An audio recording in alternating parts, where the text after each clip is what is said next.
She didn't hesitate, not even for a second. "You can't prove it." She said it calmly. Almost casually, like the case was already over. Like the outcome had already been decided. And for a brief moment, it worked, because confidence like that can be convincing. It can make doubt feel unreasonable. It can make truth feel uncertain. Her name was Angela Reed, and this wasn't her first time in a courtroom, not even close. She walked in composed, measured, dressed sharply, posture straight, expression controlled. Nothing about her suggested panic, nothing suggested risk. If anything, she looked like someone who had done this before, someone who understood exactly how far she could push things. Without consequences, the case itself sounded simple. A contractor claimed he had completed a full home renovation, and had not been paid. Angela's response: the work wasn't finished. Clean, direct, final, and on the surface hard to argue with, because without proof. A claim is just a story, and Angela knew that, or at least she thought she did. The judge leaned forward slightly, not aggressive, not emotional. Just attentive. "Ms. Reed," she began, "did you sign a contract with the contractor?" "Yes." "Did he begin the work?" "Yes." "Did you allow him to continue the work over the agreed period?" Angela paused, only briefly, but enough to notice. "Yes." "And yet you're stating that the work was never completed." "That's correct." The answer came quickly. Too quickly. The judge didn't respond right away. She just watched her, carefully, because sometimes it's not what someone says, it's how easily they say it. "There's a difference," the judge said slowly, "between incomplete work and refusing to acknowledge completed work." Angela didn't react, didn't shift, didn't hesitate. "Then prove it," she said, and there it was, the line she believed protected her, because in her mind, everything depended on that proof. If there was none, there was nothing, no obligation, no consequence, no payment. The contractor stepped forward, Marcus Tillman, a man who didn't look like he belonged in a courtroom, not because he didn't deserve to be there, but because he clearly didn't want to be. 17 years of work. No prior disputes, no legal history, just jobs, finished, paid, done. Until now, he didn't raise his voice, didn't argue emotionally, he spoke simply. 3 months of work, full renovation, kitchen, floors, walls, final agreed payment, $5,500. Unpaid. The judge nodded. "And what does that amount represent to you?" she asked. Marcus hesitated, then answered honestly. "I borrowed it from family to complete the job." The room shifted slightly, not dramatically, but enough, because now this wasn't just a dispute, there was weight behind it.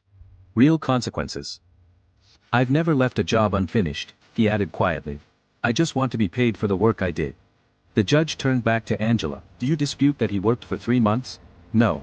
"Do you dispute that renovations took place?" "No." "Was the home usable after the work?" "Yes." "Were any complaints formally made during the process?" Angela hesitated. "No." "So he was never given an opportunity to correct any issues?" "He should have done it right the first time," she replied. The judge didn't react. But that answer mattered more than Angela realized. "Mr. Tillman," she said, "do you have any evidence that the work was completed?" Marcus nodded. "Yes, Your Honor." He placed a folder on the table, photos before, during, after, kept clean lines, finished surfaces. Everything documented. The judge reviewed them carefully. Angela didn't even look. "They don't prove anything," she said. "They could be from anywhere." "Just a." The judge looked up. "Can you prove they are not?" Angela remained silent, because she didn't need to answer. Not yet, because she still believed there was nothing real, nothing undeniable. Nothing that could actually prove the work had been completed. And for a moment, it seemed like she might be right. Marcus shifted slightly, like he was running out of options, like everything was slipping, and Angela saw it. That shift, that hesitation, her confidence returned, stronger. "He doesn't have anything," she said. "You can't prove it." But Marcus wasn't finished, not yet. "There's something else," he said. The room quieted. "I recorded a walkthrough," he continued. "The day I finished the job." Angela's expression changed, not dramatically, but enough, because now, there was something she hadn't expected. "A video?" the judge asked. "Yes, play it." The screen lit up, the house appeared, room by room, clean, finished, tailed, exactly as described. Marcus's voice could be heard quietly in the background, explaining each part, pointing out details. Angela leaned forward. Watch, because something didn't feel controlled anymore. And then, it happened. Subtle. Quick, easy to miss, the camera passed a mirror, just for a second. Pause, the judge said, the video stopped. Go back. It rewound, slower this time, fat by frame the mirror came into view again. And this time, it was clear Angela, standing there, arms crossed, watching the completed work, not objecting, not complaining, not stopping anything. Just present. Aware. Silent, the courtroom went completely still. The judge didn't look at the screen anymore, she looked at Angela. You were there. Angela swallowed. That doesn't. You were there, the judge repeated. Same tone, same calm. But now, there was weight behind it. Angela tried to recover. That could have been before. The timestamp is visible.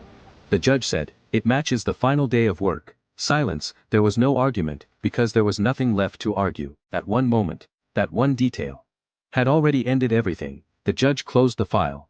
Decisive final. This is not a dispute over incomplete work, she said.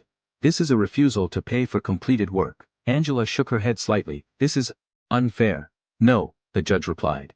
It's clear. A brief pause, then, judgment for the plaintiff. The gavel came down sharp, final. $5,500 owed.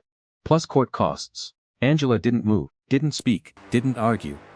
Because moments earlier, she believed she was untouchable, that, without proof, there was no risk. But the truth doesn't need a lot. It doesn't need noise. It doesn't need pressure. It just needs one moment, one detail, one mistake, and once it's seen, everything changes, because the one thing she was sure didn't exist was the one thing that ended everything.